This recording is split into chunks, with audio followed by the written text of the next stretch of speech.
Oi, pessoal! Episódio 4 do Transformando a Educação, o videocast do Instituto Aspásia de Mileto, da Escola AIM. Olha só, o tema de hoje é sobre a importância do brincar nos 7 primeiros anos da criança. Vitor Natan, vamos dar aí as boas-vindas a esse 4º episódio. Muito obrigado por estar com a gente em mais um episódio, Karine. Estamos com convidados de peso hoje. Verdade, viu? Vou começar aqui apresentando para você uma das colaboradoras da escola, ela que é coordenadora da educação infantil, pedagoga, mestre em educação, é a Temires Almeida. Seja muito bem-vinda ao Transformando a Educação. E também temos uma convidada externa chamada Mayra Araújo. Ela também é pedagoga. A Mayra, ela é especialista em pedagogia Waldorf, que vocês vão conhecer um pouquinho hoje sobre esse assunto, e também é diretora de escola. Seja muito bem-vinda. Obrigada, você é muito gentil. Obrigada, gente. Vitor, esse tema também promete, viu? Porque quando a gente fala do brincar, parece só uma brincadeira, mas brincar é coisa séria, não é verdade? Com certeza, principalmente na educação infantil. Aqui no AIM a gente acredita que as crianças elas devem aprender brincando. Não antecipamos a alfabetização. A alfabetização acontece no tempo que deveria, no primeiro ano do ensino fundamental. Assim como preconiza também algumas normas, né, que dizem que deve acontecer no primeiro ano do ensino fundamental. Algumas escolas acabam antecipando sem necessidade, então assim, a gente não trabalha com dever de casa na educação infantil. Na verdade, a gente traz o dever de casa afetivo na educação infantil e também outras atividades lúdicas, como musicalização, capoeira, psicomotricidade, aula de criatividade, tudo isso dentro da educação infantil. Olha só, gente. Falando nessas coisas todas, vem logo à mente assim, a importância do brincar no desenvolvimento da criança. O quão fundamental é, porque a brincadeira ela não é só diversão, né? Ela tem a parte de colaborar com todo o desenvolvimento da criança, e você, em sala de aula, assim, na escola, como coordenadora da educação infantil, percebe muito a importância do brincar no processo de aprendizagem das crianças, não é isso? Isso, brincar a gente vivencia aqui o tempo todo. As atividades que são propostas pelas professoras, tem um momento do brincar livre também, que aí a criança ama, né? Adora, vivencia com muita alegria, e que a gente enxerga que a criança está se desenvolvendo, né, integralmente. Entendi. Fala integralmente é o emocional, cognitivo, motor, né, também. Vários aspectos. Mara, agora me digam o seguinte, para quem está em casa aí acompanhando a gente, quando a gente fala em primeiro setênio, né, que são os primeiros 7 anos da criança, o que é que isso traz pra gente de impacto? Qual a importância desses 7 primeiros anos da criança? O que é que acontece aí nesses 7 anos? Tudo que a criança vive nos 7 primeiros anos vai refletir na idade adulta dela. Então, vai refletir tanto de forma psicológica, até mesmo fisiológica. Por isso que uma escola que respeita as experiências que a criança vai viver, né? Respeita a infância, é importante o pai e a mãe matricular, né? Ter esse espaço de vivência, onde ele pode ser ele, né? E ter várias oportunidades. Então, nos primeiros 7 anos da criança, a gente preza em ter ambientes que são ambientes para a criança, ambientes que respeitam essa criança. Que não seja um ambiente que a criança, por exemplo, em casa, eles arrumam a minha casa toda, né? Não pode ir. Casa de vó, né? Não vai desarrumar aqui. Mas a criança, ela quer explorar. Ela quer vivenciar tudo, ela quer descobrir, ela acabou de chegar no mundo. É inerente, né? Então, se você tem uma criança, tem que ter um espaço preparado para ela. Né? Também tem toda uma questão da construção da identidade nesse período, na formação do caráter, né? Que traz toda essa importância desses 7 primeiros anos. Né? Tem a questão da imitação, né? Que acontece de forma muito forte nesse primeiro setênio, né? E a questão também de vivenciar os hábitos, né? Então, a gente tem que ter o maior cuidado quem está tendo contato com aquela criança, porque ela vai estar imitando. Então, trabalhar com criança de primeiro setênio é trabalhar a autoeducação o tempo todo. porque você vai identificar pontos ali que talvez causem incômodo em você, e aí você, eu preciso ver isso em mim para eu poder ter aquela criança e poder ajudar ela a estar no mundo. Verdade, Vitor, eu estava comentando aqui nos bastidores, né, antes de a gente começar essa gravação, no podcast lá, no videocast anterior, a gente comentou algo relacionado à BNCC, que é a Base Nacional Comum Curricular, que ele questionou, e vocês acreditam que eu só parei para pensar no assunto quando ele falou, porque a gente não tá, quando a gente vem de um sistema tradicional de educação, a gente meio que vai levando sem indagar, sem questionar, e quando o Vitor disse o seguinte: onde é que se diz que a criança tem que ser alfabetizada antes dos 6 anos? Aquilo me impactou, porque eu nem dormi direito, vou te falar. Porque realmente, aí ele falou, nem a BNCC fala isso. A BNCC fala que a alfabetização é a partir do 1º ano. E aí eu fiz o link com a questão das escolas públicas, que realmente acontece aí a partir do 1º ano. E aí veio aquele sentimento de culpa, assim, sabe? Mas então por quê? Por que meu filho teve que aprender antes a escrever, sabe? Chega a doer o coração quando ele falou que a criança não tem nem a coordenação motora, a mãozinha não tá preparada, chega a me arrepiou. Eu digo, gente, como isso é forte, sabe? E que violência que a gente comete sem nem saber.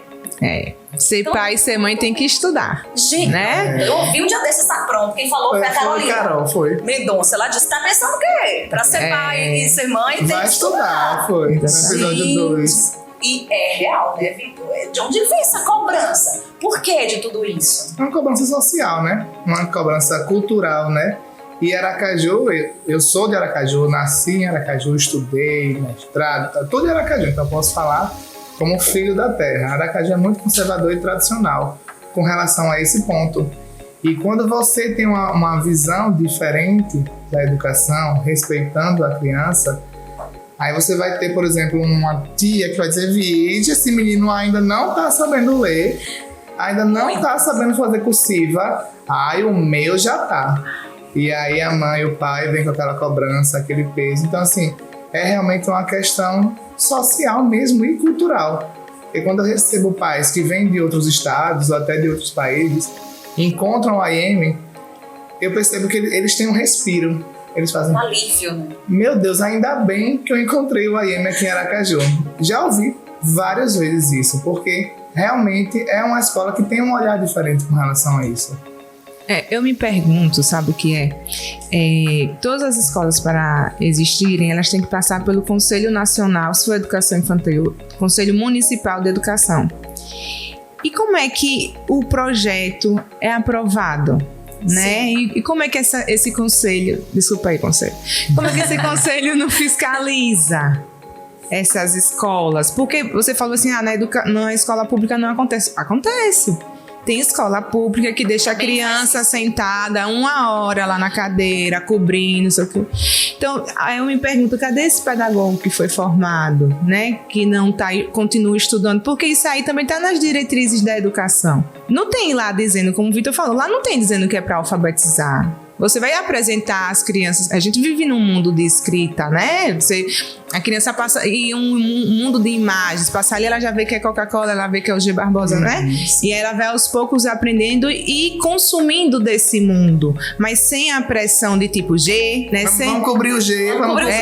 Os pontinhos do G, né? E aí eu me pergunto pelos órgãos que fiscalizam a educação, né? Onde é que tá para permitir... Eu lembro antes, há uns anos atrás, tive uns 10 anos talvez, que eu cheguei fazendo trabalho de consultoria com a família. Eu fui numa escola particular, uma grande escola particular de Aracaju, e a coordenadora com muito orgulho disse, minhas crianças saem daqui com 4 anos alfabetizadas.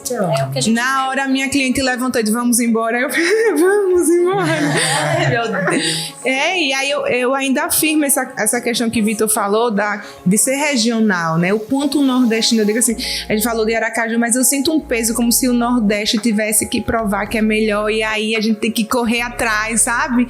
Pra compensar. Né? E aí quando chega os clientes do Sul, por exemplo, geralmente são as pessoas que respeitam mais essa infância, que olham para crianças, é um ser pensante, eu estou aqui para contribuir, né? E não para colocar numa caixa para formar, né? Para somar, para dar soma para essa criança, multiplicar com essa criança, né? Entendi.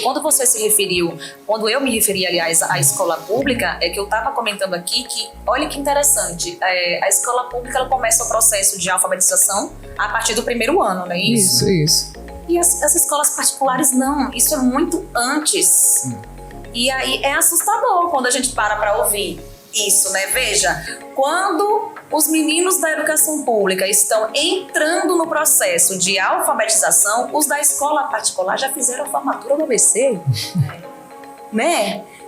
Mas sabe, é tão... Sei lá, é surreal isso. Eu quero entender, inclusive, para quem está assistindo a gente, porque o que acontece? A gente não tem conhecimento desses documentos. Vocês que são da área, né, os pedagogos, quem estuda, já tem toda a noção da BNCC, dos documentos todos, do que a lei diz, né? Mas a gente é leigo nessa parte. A gente só sabe que a gente ouve falar, né? Então, é importante quem está acompanhando entender, né, que existem documentos e que por que, como você colocou aqui, cadê a fiscalização disso? Isso está tão enraizado que até mesmo com a formação dos nossos professores, por exemplo, até mesmo com a formação a gente precisa também estar investindo em informações. Sim. E aqui na escola a gente investe muito nisso. É contínuo, né? Contínuo. Assim, foi uma grande dificuldade quando o AIM nasceu, né, no seu primeiro ano letivo lá em 2020, de encontrar profissionais capacitados para uma instituição que ainda não existia. Então, como é que eles estavam capacitados? Então, a gente contratou eles um mês antes, contratamos em dezembro, passamos um mês inteiro fazendo formações, tudo, para que eles estivessem preparados em janeiro para assumir as turmas. E mesmo assim, a gente encontrou dificuldades quando entra na sala de aula, porque muitas vezes você faz formação, mas quando entra na sala de aula as dificuldades são outras. Então, qual foi a estratégia que a gente, agora depois de 4 anos, completamos os nossos 4 anos? Parabéns, né? A nossa estratégia agora é plano de carreira. Então, assim, a gente entra como estagiária e a gente conhece essas estagiárias, as melhores estagiárias viram auxiliares de classe, os auxiliares de classe viram professoras titulares. Ou seja, esse profissional ele se forma dentro do AIM. Então, a gente já consegue, lá no final, conseguir um profissional com a cara do AIM. E que é um desafio, né? Muito grande isso, né? Porque você falou assim, dentro da sala de aula, as dificuldades aparecem, porque tem toda uma questão aí cultural por trás, né? Que mesmo a gente aprendendo qual é a filosofia do AIM, o que é que deve ser feito, mas a gente foi criado de outra forma.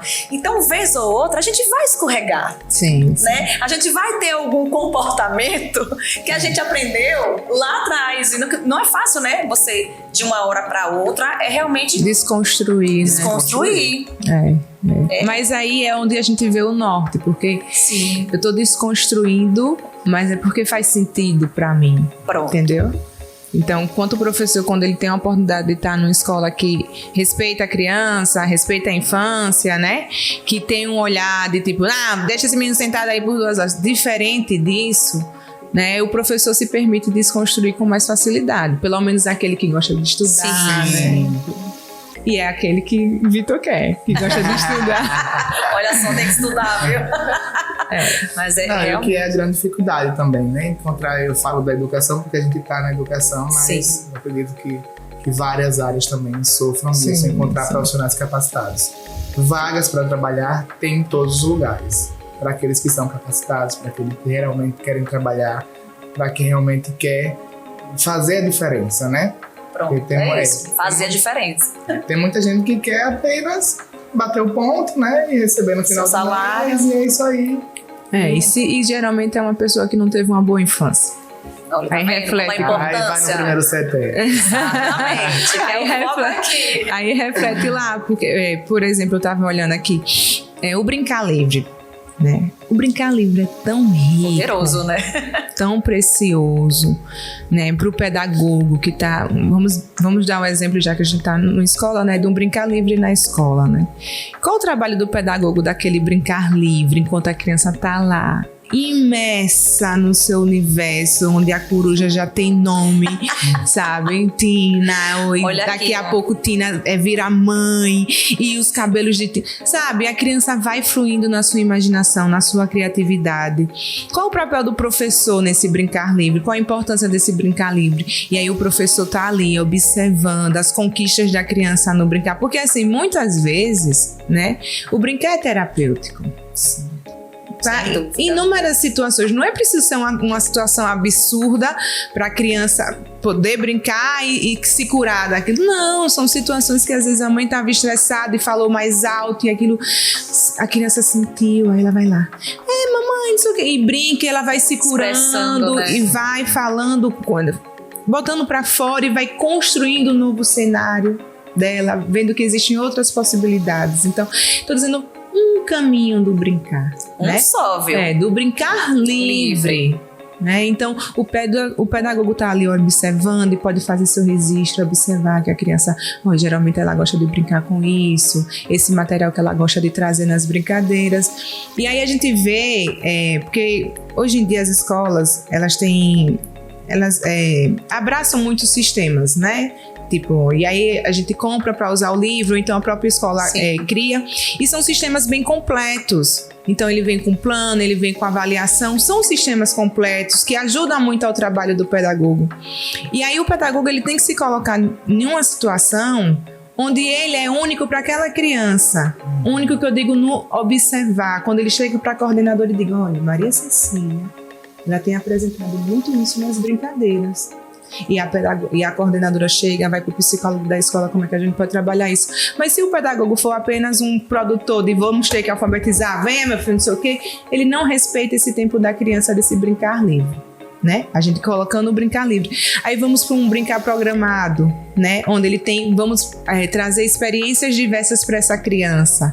Material diferente, temperatura diferente, brincadeira sensorial, né? Que aí entra ritmo, existe um leque gigantesco de material que esse professor pode usar na escola para trazer um brincar estruturado, que a gente chama, né?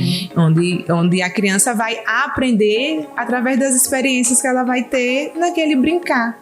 E ali fica tão leve, a escola fica um espaço tão gostoso, né? E não fica só gostoso porque eu brinquei livre, mas também teve aquela outra brincadeira que a tia fez com minhas amiguinhas, né? E isso vai fazendo com que a criança vá tendo afeto pelo espaço, vá tendo confiança. Vínculo, né? E isso vai sendo um espaço seguro onde ela tá feliz, que é o mais importante. Nenhum pai quer um filho fora do seu ambiente de casa, de uma forma que ele vá chorando. A minha, gente, toda vez que eu venho buscar... Toda vez que eu venho buscar essa menina aqui, é uma tristeza que bate no meu coração. Eu não quero ir! Não quer ir pra casa. Não quer ir embora. Aqui a gente tem essa dificuldade. As crianças não querem ir pra casa. Não quero. Eu quero ser a última. Eu canso de ficar lá embaixo.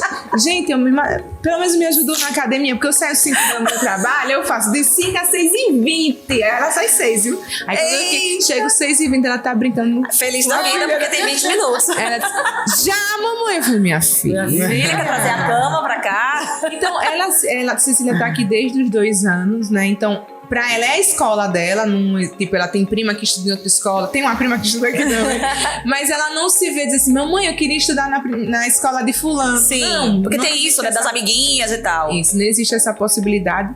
E a gente percebe, né, falando do AM, o quanto, no meu caso particular, o quanto ela se sente à vontade e livre, sabe, se coloca, e o quanto foi adicionado e o quanto principalmente foi respeitada a questão dela, porque assim, o que a gente sente, né, Vitor, assim, na frente de uma escola são as cobranças das famílias, né? Eu vou estar gastando não sei quantos reais e esse menino não vai aprender nada, né? Porque tem essa questão de aprender alguma coisa que fique registrado no papel. né? Porque a criança está ali aprendendo o tempo todo, trabalhando as emoções dela.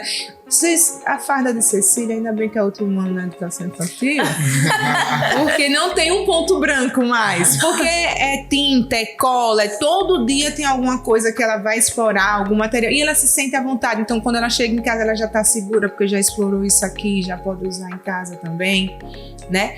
E aí a sexta-feira, abre parênteses aí, porque eu queria que fosse mais dias, né? Que ela tem mais eu acho que na sexta-feira tem mais brincar livre, eu não sei como é essa parte. É do brinquedo. É do brinquedo de casa. Sim, que pode trazer. Isso. Então, esse dia que eu tenho que chegar às 7 da noite. Fica até mais tarde. Logo na sexta, né?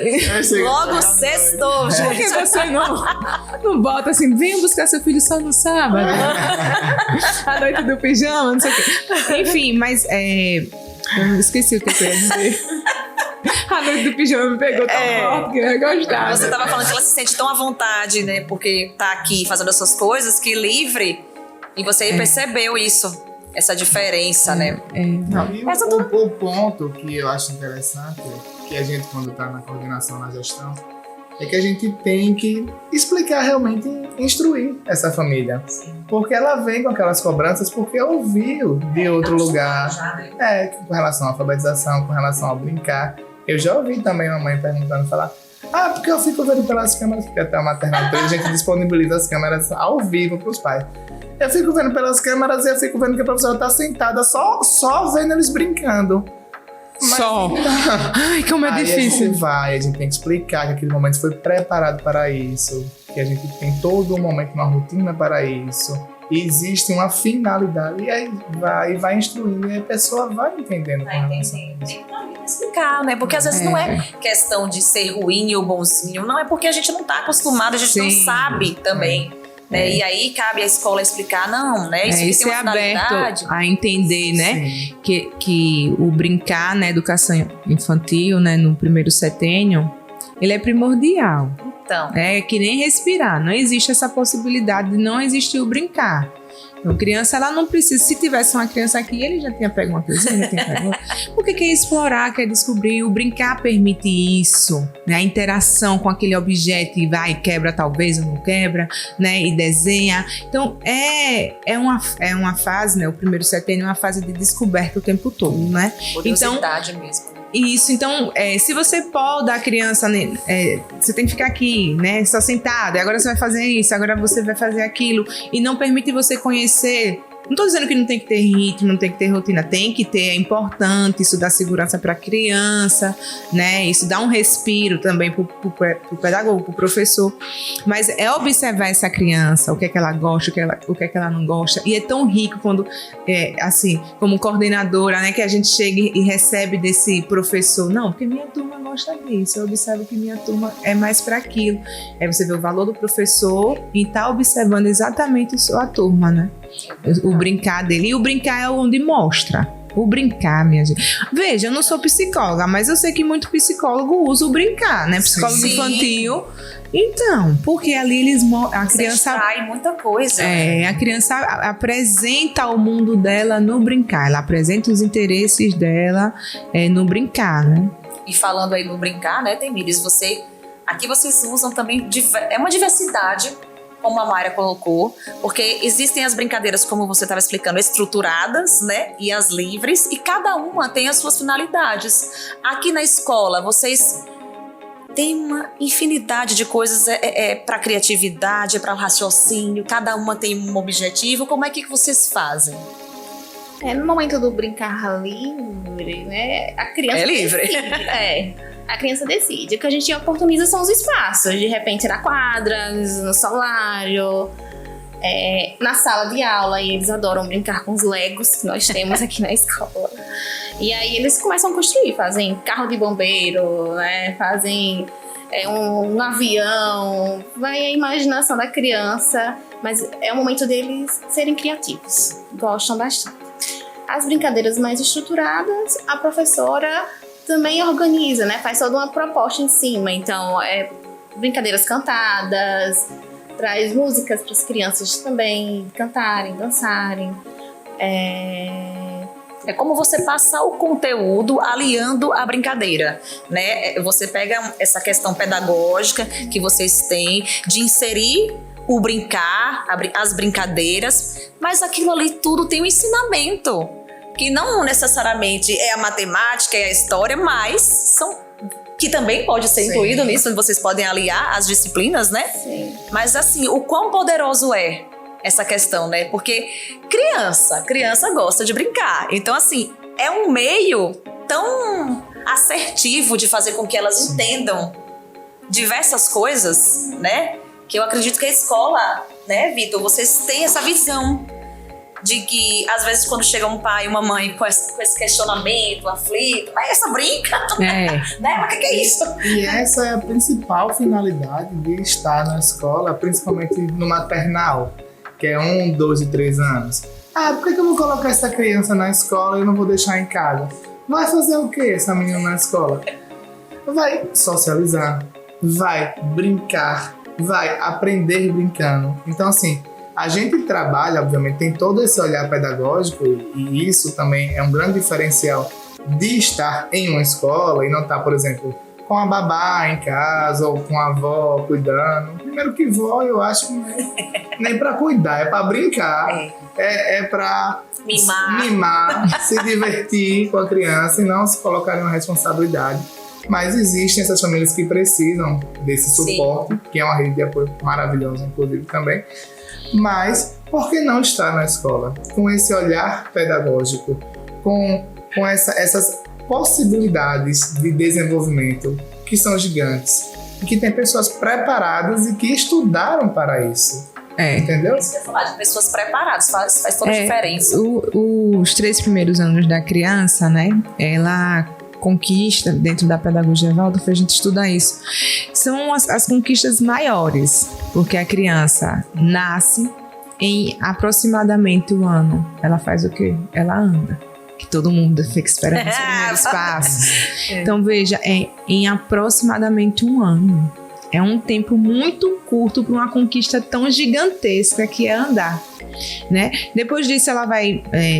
cada criança tem uma realidade, né? Tem exceções, mas ela vai falar e depois a gente, dentro da pedagogia Waldorf, a gente apresenta como que vem o pensar, que é quando ela diz bem assim, acredito que Pedro fale, é de Pedro, é de Maria Cecília. E quando chega aproximadamente aos 3 anos, a criança apresenta, é meu, eu quero. Então ela já se coloca ali naquele mundo. E aí quando a criança tem a oportunidade de estar num ambiente escolar, né, ela vai começar primeiro, qual era o primeiro espaço que ela estava? Era em casa, sempre com aquelas mesmas pessoas, que ela tem um convívio, aquela confiança, aquela segurança, e sempre com mamãe e papai, né, assim, sempre com as pessoas que cuidam dela, exatamente. E aí ela vai para um ambiente que ela nunca foi, tem umas coisas interessantes aqui para eu explorar, mas sem mamãe e sem papai. E tem crianças iguais, do mesmo tamanho que eu, né? Que querem as mesmas coisas que eu. Imagina a turma de 2 anos. Que todo mundo quer o mesmo brinquedo que é meu, né? 2, 3 anos. E aí, a família tá possibilitando essa criança que ela tem experiências, conquistas próprias naquele ambiente. Que ela vai se colocar ali. Agora sou eu e eu, né? Ele começa a identificar um adulto, provavelmente para, né, ser o porto seguro. Então, às vezes a tia, às vezes é uma professora, às vezes é uma cuidadora. Mas ele vai se colocando, cada um com sua personalidade, né? A personalidade já está desde a barriga da mamãe. Mas cada um vai colocando. Tem uns que são mais tímidos, vão chegando de um jeito, mas vai se colocando no mundo. Que foi para isso que veio, que é difícil para a mãe. Sim. Dar as asas e voar, né? Às vezes tem que segurar as asas. Calma, já vai Peraí, voar. tá rápido demais isso aqui. Eu lembro quando eu tava aqui como coordenadora, que teve uma mãe que colocou o menino e foi, pronto, ele já entrou, ele tá bem, pode ir. Ela, como assim? Pra mim também não foi fácil, porque Cecília ficou... Eu passava assim, às vezes passava pela sala morrendo de saudade, deu um beijo, ela nem... Aí a amiguinha vinha e me dava, coitada, Coitada, um beijo. Então, cada criança tem aquela que a gente precisou que a babá ficasse quase um mês, né? Que a gente, meu Deus... A gente fica também analisando o que está acontecendo com a criança, mas ela foi, sabe? Então, já é uma conquista permitir que a criança esteja num espaço de socialização, né? Que vai aprender tanta coisa com isso. Porque assim, nós estamos numa sociedade muito mais moderna do que há 70 anos, 60 anos, né? Que aí as mães não saíam para trabalhar, que a rede de apoio realmente era uma vila, todo mundo morava perto, junto. Hoje não, hoje a mulher, o homem, eles saem para trabalhar, precisam de ter essa rede de apoio escola e querem sempre o melhor para o filho. E aí percebe que oportunizar a criança, a socialização é um caminho de sucesso. Que aí quando ela for já para o grupo de 4 e 5 anos, que aí ela já tá segura nesse ambiente escolar, já se colocou, já aprendeu muitas coisas de sua socialização, já teve inúmeras experiências, e aí ela já com 4, 5 anos ela vai apresentar outros interesses. E aí é onde começa o processo que a gente chama de pré-escola, né, legalmente falando. E aí é onde começa o processo da criança apresentar sua relação com o outro, suas afinidades com mais força, né? Se colocar ainda mais com mais força.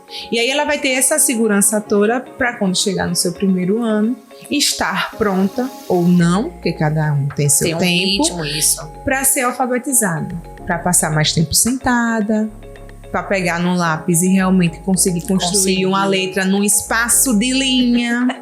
É muita coisa para uma criança muito pequena que a gente exige. Então, assim, o que eu acho muito importante num espaço que tem a criança de primeiro setênio é o respeito. O respeito àquela criança, porque existe a Maria Cecília, mas existe a Luísa, existe o João, né? Que cada um tem o seu ritmo, tem o seu tempo, tem sua personalidade, seu temperamento. E aí tem que ter a riqueza do professor para poder identificar ali e poder estimular um pouco aqui. Aqui já tá bom. Vamos, um exemplo, a minha é tudo. Ai, Maria Cecília é líder. Falei, calma. Ela é líder ou é mandona? Porque tem que saber lidar. Sim. Né? Tem que saber. A liderança é importante, estimula. Se ela já tem isso, vamos, né? Sim. Poldar não, vamos passar um brilho. Vamos ver como é que a gente pode fazer uma e não uma mandona, faça isso, né? Então, ela está na escola que identifique isso e que saiba, né, conduzir, administrar junto a ela, tipo, qual é a emoção que você sente quando você está pedindo para fazer uma fila, não? A hora do lanche, ela já é a primeira da fila, né?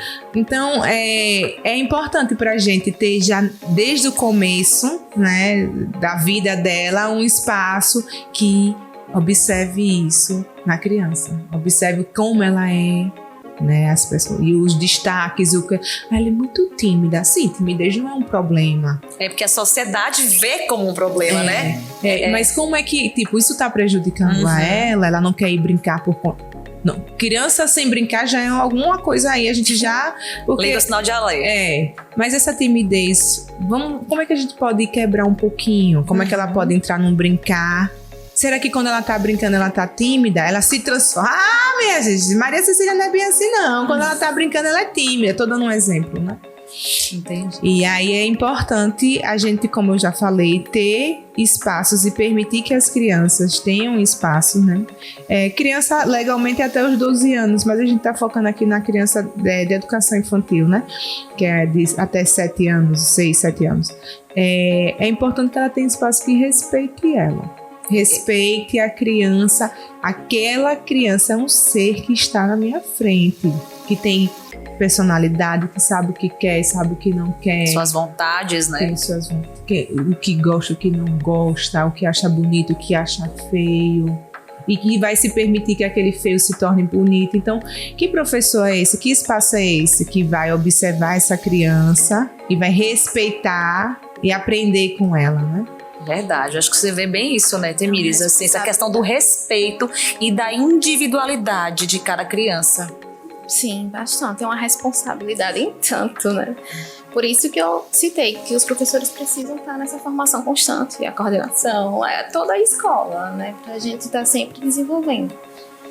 Imagino que cheguem alguns casos na coordenação de educação infantil, né? Principalmente por aquela questão que a gente comenta tanto, que é a questão da comparação.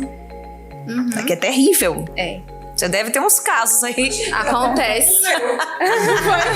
Porque eu sou pedagoga, mas também sou mãe. Sim.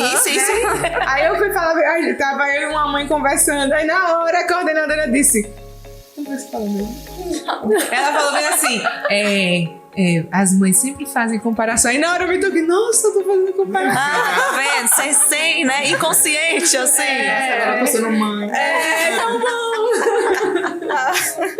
É muito forte. Quem trabalha com educação vê isso o tempo todo, assim, né? E aí se colocar no lugar da mãe. Exato. Você vê muito isso, né? Assim. Acontece bastante. E aí a gente precisa conversar com as famílias, explicar que cada criança é individual. Não faz sentido a gente estar comparando, sabe?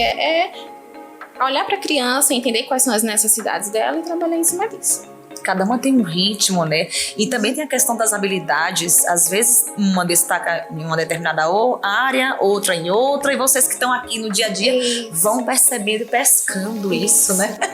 Mas assim, eles ainda estão no processo. Sim. Então, a gente trabalha tudo, né? Com eles, oferece várias oportunidades, possibilidades, para que eles explorem bastante e possam desenvolver as variadas habilidades, né? Possíveis habilidades. É a questão do terreno fértil, né? Essa coisa da comparação é engraçada, porque eu tenho gêmeos, né? Pronto, não tem como. Em casa já, né? Porque por mais que a gente fique aqui na cabeça, como Mayra disse, não pode comparar. Não.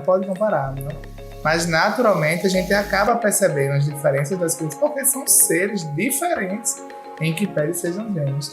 Então eu fui na pediatra uma época dessa, e aí eu tava preocupado, porque Maria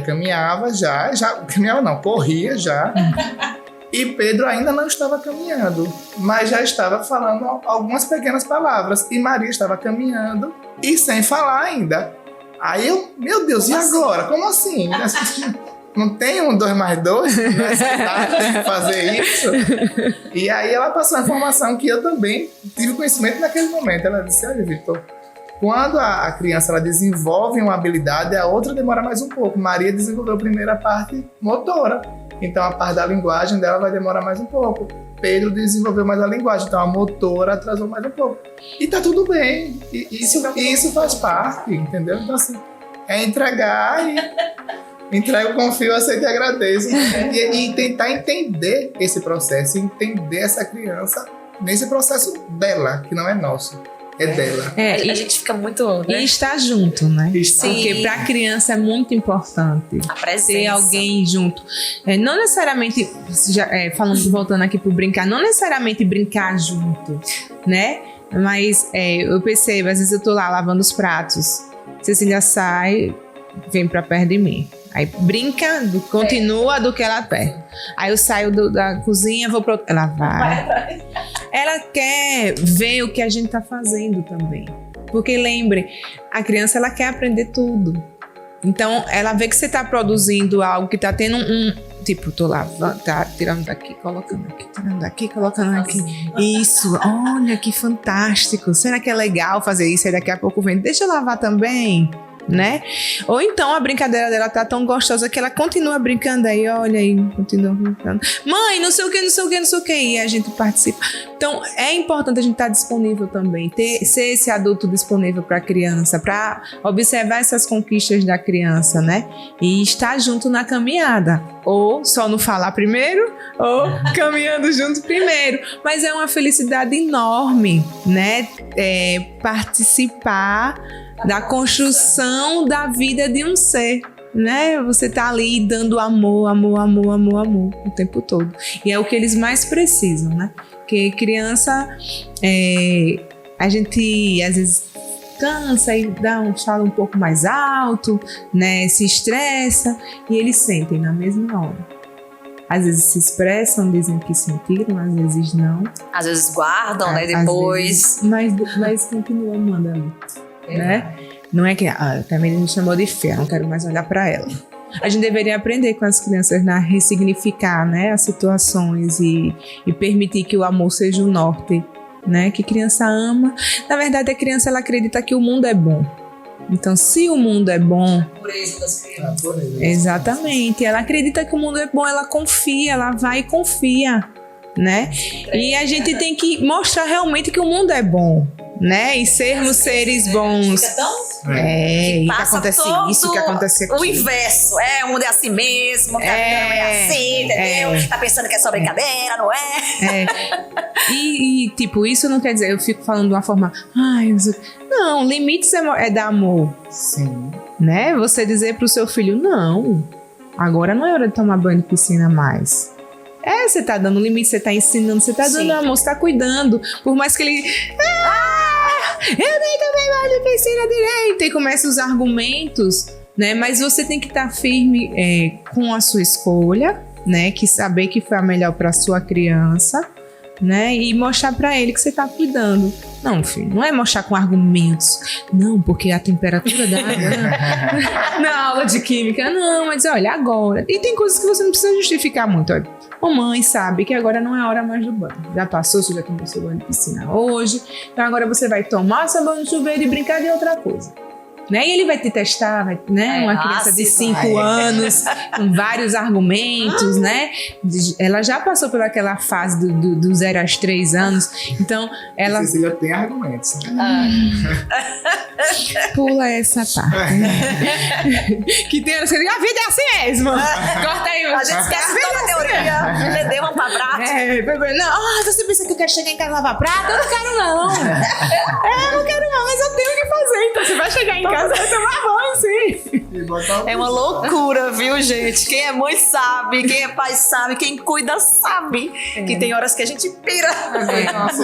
Uma surtadinha, né? Básica. Mas aí você traz a brincadeira. Então, aí é importante, por exemplo, um espaço, né? Uma escola que respeita esse brincar livre.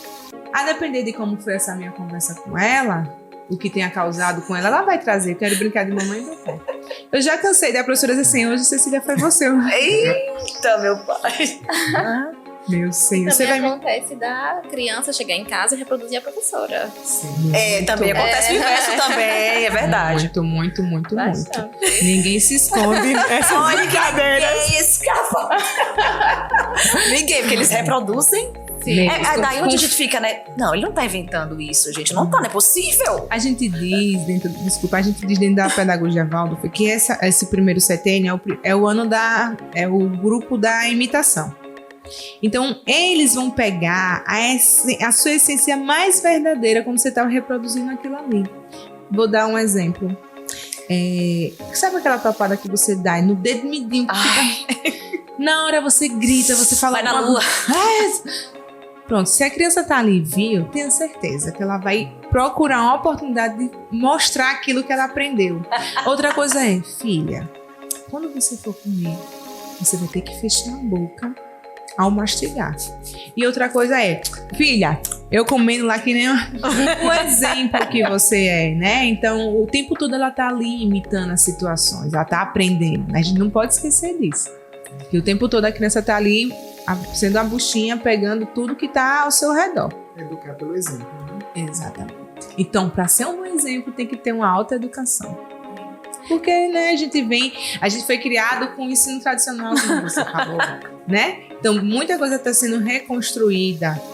E você tem que se permitir, né? Se permitir aprender, aceitar, né? A gente hoje em dia tem muitas crianças com autismo que chegam. Sim. Então, quem é essa criança que está chegando com autismo? O que é que ela tem para a gente aprender? O que é que eu posso dar para ela? Como é que eu posso, né? No momento de crise dela, como é que eu posso chegar?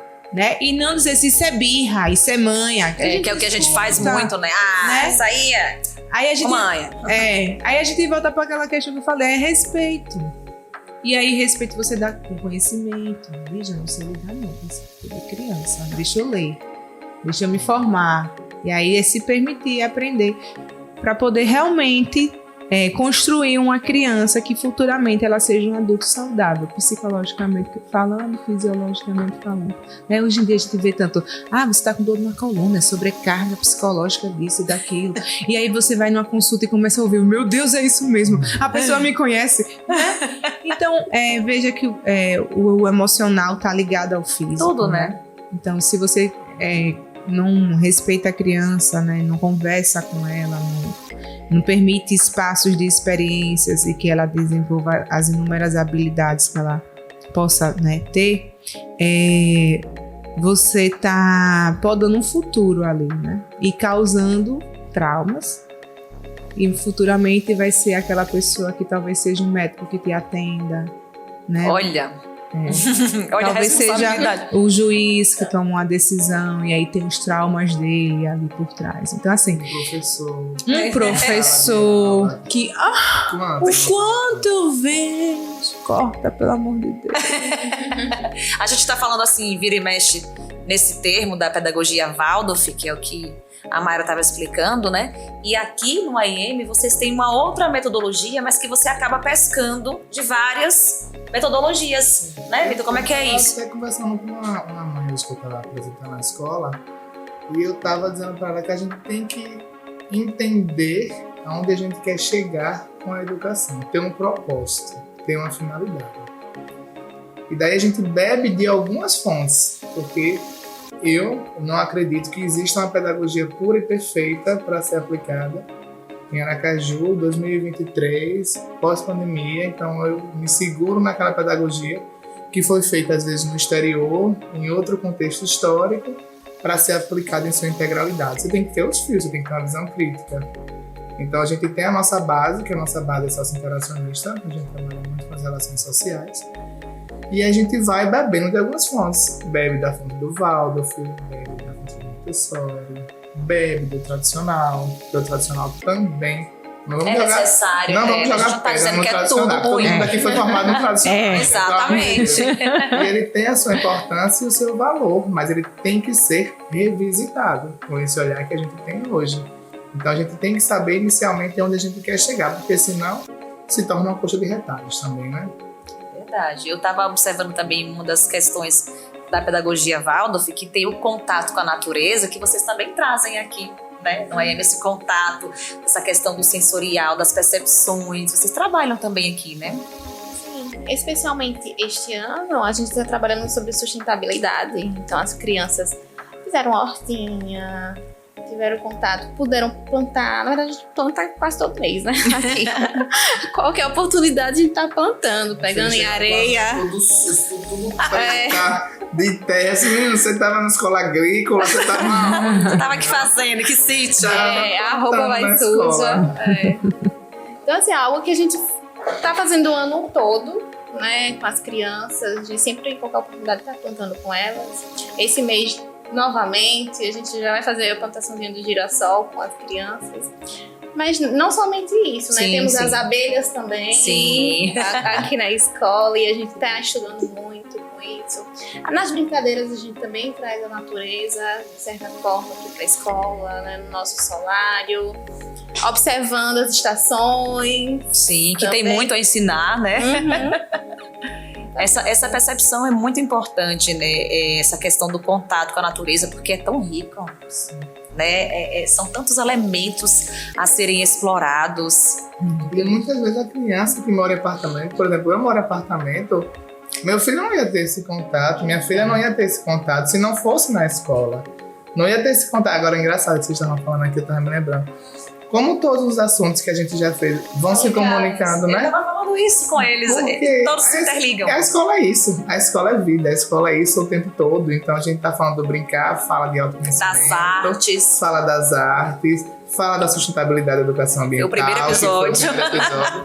Então tudo isso está se conectando o tempo todo, O né? tempo todo. A gente acaba que uma conversa ou outra, a gente traz alguma coisa que foi falado no episódio anterior, porque os assuntos realmente eles se interligam. É o que é educação, né? Exatamente, A é gente isso. não trabalha com uma coisa só, são várias, né? E aí quando você se permite, né, num podcast, a gente tá no ambiente escolar. E aí todos os temas comungam com o que você Sim. trabalha aqui, né? Com o que vocês acreditam, né? E aí a natureza, ela é arte, Tá vendo? né? Ela inspira, né? É o melhor espaço para a criança brincar é na natureza. Aí quando a gente fala natureza, aí a pessoa já vai levar para o parque, para a floresta, né? Não, às vezes é caminhar Uma com praia. a mãe na rua. Até uma praia, uma bola que você joga numa praça. É uma coisa ainda mais simples. Você tá na sua casa, sua mãe mora 3 casas depois, você vai caminhando com ele, vai pela calçada que vê uma formiga passando, leva. Isso é natureza. Que veio. Olha a lua onde já tá. Né? Então, assim, não é se exigir de ter uma floresta que para tá criança. Não, é se permitir, né? E, inclusive, quanto adulto, observar onde é que a natureza está aqui. Né? Onde é que uma a borboleta natureza que está passa. aqui? A planta que está na sala que vai crescendo, né? Na minha sala tem uma planta. Se você observar, Atrás dela tem uma planta. se você observar, ela vai crescendo. Olha que lindo isso que vai acontecendo. Sim. Ela dá uma flor. É Então, tudo. E aí a criança se inspira, e aí quer desenhar essa flor, quer sentir o cheiro, quer pegar uma pétala, ela quer explorar.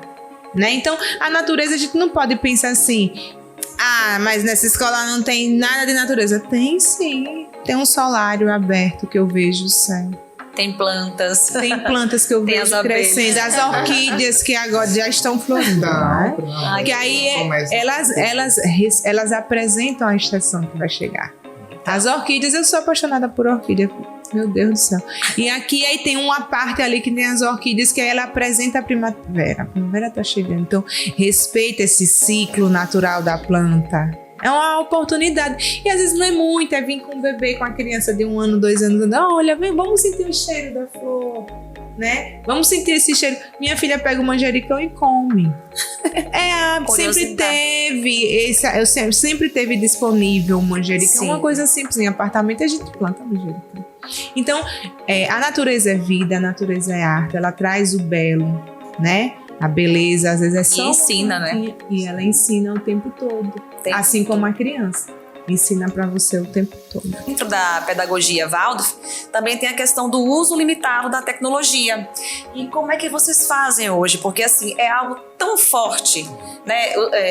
Meu filho, ele já nasceu numa geração tecnológica. Imagina o filho dele. A gente não está dizendo aqui não à tecnologia, porque isso é inviável, é impossível. Mas é a questão do saber usar. E hoje está tão difícil, porque o que é que eu vejo que acontece? Eu vou dar um exemplo pessoal. O meu filho tem 10 anos. Ele ainda não tem celular. Eu limito o uso dele, tablets, sabe? Essas coisas, eu limito. Mas eu sinto que é como se eu estivesse nadando, sabe? Contra a maré. Porque eu tento fazer isso. E quando ele vai pra rua, os amigos estão lá, no celular. Aí eu não consigo. Não dou. Mas ele volta pra casa frustrado, porque saiu pra brincar. E muitos amiguinhos não querem brincar porque estão no celular ou no tablet. Então, assim, é um desafio, viu? Aqui na educação infantil a gente não trabalha com uso de telas, com tecnologia. A gente trabalha com som. A gente usa a caixinha de som, por exemplo. Quando a gente quer pegar algum start, alguma coisa. Então a gente sempre traz alguma coisa assim, diferente para puxar. No fundamental, do 1º ao 5º ano, a gente também não permite que eles tragam celular. Então, a gente tem os Chromebooks que podem ser utilizados como ferramenta pedagógica, mas há solicitação da professora apenas. No fundamental 2, que é a partir do 6º ano, e no médio, a gente permite já que eles tragam celular para a escola. Agora, é aquele uso que a gente fica supervisionando. Porque, por exemplo, já pegamos, obviamente, na hora do recreio, 4 ou 5 sentados em roda, cada um no celular. Aí a gente vai, conversa, explica e fala, olha, essa semana vocês não vão poder trazer o celular para a escola, porque a escola é também um local para vocês socializarem. Então vocês estão com seus colegas, brinquem, conversem, e aí eles vão entendendo assim. Então a gente libera, restringe, no Fundamental 2, né, que eles já têm essa consciência, libera, restringe. E é como você está dizendo, não tem como a gente fugir muito da tecnologia. A tecnologia está nas nossas casas, nas nossas vidas. A minha sala tem uma televisão. Eu tenho uma sala e uma televisão, moro num apartamento. Onde é que aquela criança vai estar se não estiver na sala, brincando? Sim. E a televisão tem que estar desligada, ou então a gente tem que ligar para assistir uma coisa, ele está lá exposto àquela tela. Então, assim, esse também foi um dos principais motivos para eu trazer meus filhos para ficar no integral na escola desde 1 ano de idade. Porque eu percebi que quando estava em casa, vira e mexe, a televisão estava ligada, ou pela rotina da casa, ou porque a babá ligava para fazer alguma coisa. Então a gente traz para a escola e aí a gente percebe que o desenvolvimento é outro. É uma rotina toda pensada para isso. No integral a gente trabalha com as oficinas e a gente vai trabalhando muito nesse sentido. Muito interessante. Você fala assim, no ambiente escolar, você ali na pessoa do diretor, você na pessoa da coordenadora, você chega para um grupo e fala, olha, essa semana vocês não vão trazer. Então todos não vão trazer. Imagina você num condomínio, num bairro, que você não tem controle sobre isso. Você tem controle sobre o seu. E aí ele vai, achando que o outro também não vai, chega lá e tá. O quanto que é difícil isso, o quanto que é desafiador, às vezes até nos aniversários. Você leva sua filhinha pra uma festa, tá todo mundo brincando e às vezes tem um grupinho que tá ali, no aniversário. A sensação que eu tenho é de desligar a criança. Exatamente. Né? E quanto menor, pior. Então, no momento, porque assim, vamos lá. A tela, seja celular, televisão, computador. O que a criança está interagindo com aquilo ali? Né? Ela está recebendo.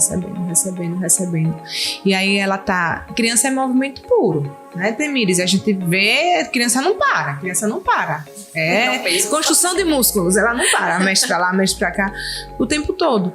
E aí você, quando desliga ela, né, que eu falo desligar, ela fica parada ali por meia hora, 1 hora. Então, quando você liga a criança de volta, que você acabou a bateria do celular, às vezes, como é que essa criança tá? Tá toda verde. Eu digo, às vezes eu chego... Eu já fiz os terrorismo com Cecília, sabe? Que ela já foi para uns lugares aí. Filha, você tá verde. Não tem que você tá, não. Você tava na televisão. Eu só joguei no videogame da minha filha. Você não vai mais, porque você vai pra brincar e fica em videogame. Que brincadeira é essa? De videogame, uma criança de 6 anos? Não faz sentido, que aí é onde... Veja tanta coisa a gente falou sobre o primeiro setênio, né? Pra fazer. Que a criança pode explorar a natureza e tal, e construir, socializar, e aí tá ali no celular. Então ela só tá recebendo. E recebendo o quê? O quê? Ainda mais essa. Porque você hoje em dia... Geralmente, não tem um jogo que não tenha uma violência ali. A linguagem. Exato. Você não tá ali... Não é... O importante é a criança ter interação. Então, quando você fala assim... que eu senti, né, em você o desafio de ter um grupo que pense igual a você. A gente precisa ter a nossa aldeia, né, que comunga da mesma coisa. Exatamente. Porque é muito desconfortável eu estar aqui com minha filha, você estar com seu filho, e de repente, mãe, me dê o celular. E eu não dou pra minha. Aí a mãe quer continuar conversando, desliga, que eu digo que desliga a criança e dá o celular, e aí a minha fica tipo, agora que eu não tenho ninguém mesmo pra interagir, pra poder conversar. Então assim, é o adulto se expor ao outro adulto e dizer, olha, não tá dando certo, você não quer não, vamos, ou então até mesmo se permitir descer, né? Vamos brincar nós dois Eu tenho certeza, gente, com criança, se botar uma bola, uma boneca... É simples. Acaba esse negócio de tecnologia. Não tô dizendo que é zerar, não. Sim. É como vocês sabem, a gente tá no século XXI, né? Mas é a infância que a gente tá falando. Eles não têm maturidade ainda pra saber usar corretamente. Exatamente. Esse é que é o problema. Eu tenho adultos hoje em dia, meu bem, que nem essa maturidade tem. Aí você vai dar um celular pra uma criança de 5 anos... Não. E outra coisa, o que mais me incomoda de tudo, assim, eu sou uma pessoa, deixa, cada um tem sua criação. Agora, chegar num restaurante e ver num tablet e aquilo ali, se escondam de mim, porque me consome. Porque a criança nem sabe o que tá comendo. Aí é bom que ele come, não. A criança tem que ter consciência, tem que explorar o alimento. A introdução alimentar faz aquela coisa toda bonita, brócolis, não sei o quê. Aí depois toma uma tela, eu vejo o bebê com tela. Não tem necessidade. Enquanto eu me troco, ele... Não, dê um brinquedo, vai te dar trabalho, mas você tem uma criança em casa, vai dar trabalho. Você fez essa escolha de ser pai e ser mãe. Você vai ter que descer e brincar, eu tô tão cansado. Bom, é a sua escolha. A gente tá falando de infância, que serão futuros adultos, que vai lhe dar ainda mais trabalho se você não se preparar agora. Você tem que cuidar agora, na infância. Porque quando tiver adolescente, não vai conversar nada com você, não. E a indústria lhe empurra pra isso. Porque assim, foi comprar, sabe aquele carrinho que sai empurrando do Pedro Maria? Que bota ele Sim. Gente, juro pra você, tinha um espaço pra colocar o celular. É lógico. Por Deus. E não era só o espaço, não. Tinha um adesivo dizendo para colocar o celular. Broco. Só falta falar isso. Vitor, tira o adesivo. Pra não dar nem a ideia. Não, gente, pelo amor de Deus, tem um espaço lá de colocar. É isso que eu falo, e é tudo assim, né? Uma coisa puxa a outra, a indústria quer vender, você que lute. E a criança reproduz o que ela também. Exatamente. Porque também não adianta, né? Não pode usar celular. Mãe, você aqui. Mãe, você aqui. Mãe, não sei o quê, você aqui. Né? Aí pode, não se estando minha mãe disponível. faz, Exato. também posso. Gente, olha o tempo, eu já tô vendo aqui, a gente vai fazer 1 hora. Tá vendo o que eu falei? Vamos fazer 1 hora. Eu falei que a gente vai até...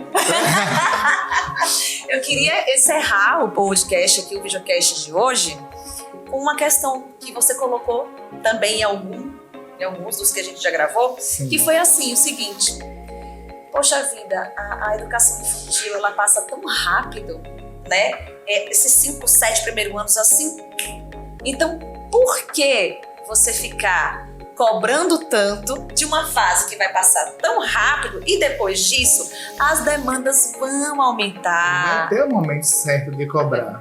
Exatamente. Então assim, tem que aproveitar a fase, né? Exatamente. Vocês bem sabem disso. Tem que aproveitar essa fase que passa tão rápido, depois ninguém quer nem saber da gente. E brincar. Pronto, ninguém brinca. Você lembra a última vez que você brincou?